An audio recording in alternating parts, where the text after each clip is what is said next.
Chapter: NGOs, Foundations, and Media, the Soft Power of Empire. The most effective form of control is not brute force, but the illusion of benevolence.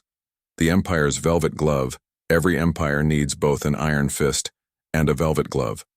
While central banks and financial institutions serve as the fist, the soft power apparatus, NGOs, philanthropic foundations, and international organizations, serves as the glove.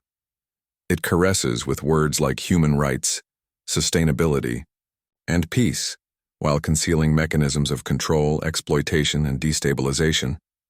The illusion must be perfect, the actors must appear benevolent, and the audience, the global population, must never see the script.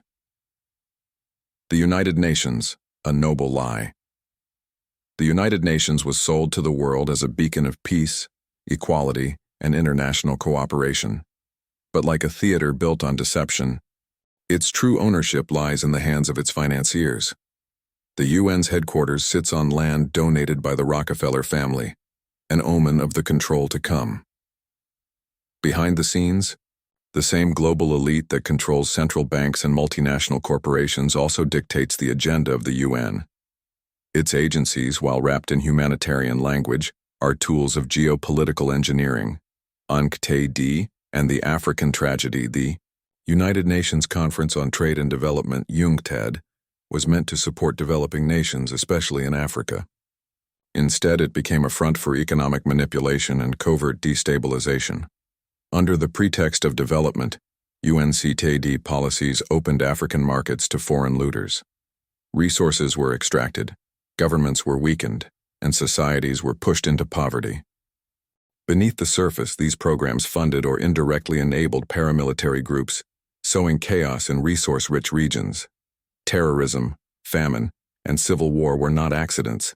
They were engineered outcomes, creating failed states easy to control, and plundered NGOs.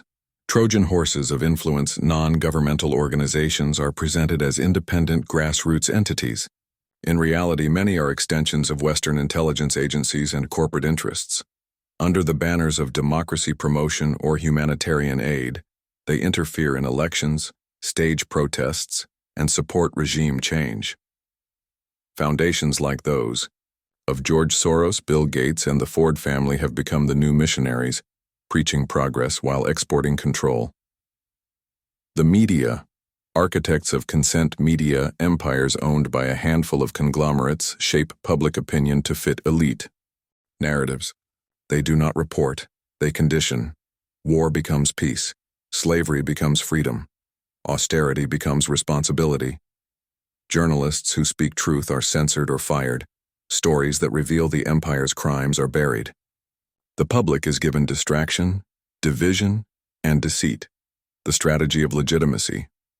The brilliance of soft power lies in its ability to appear righteous. These tools manufacture legitimacy.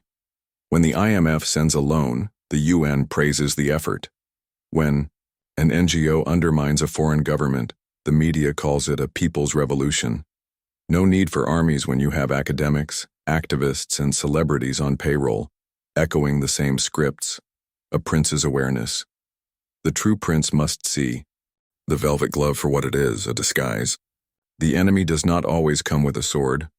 Sometimes it comes with a smile, a grant, or a Nobel Prize. To protect a sovereign people, a ruler must dismantle the facade, expose the puppeteers, reject the colonization of the mind, and above all, replace these foreign instruments with authentic self-determined institutions. Only then can freedom be real.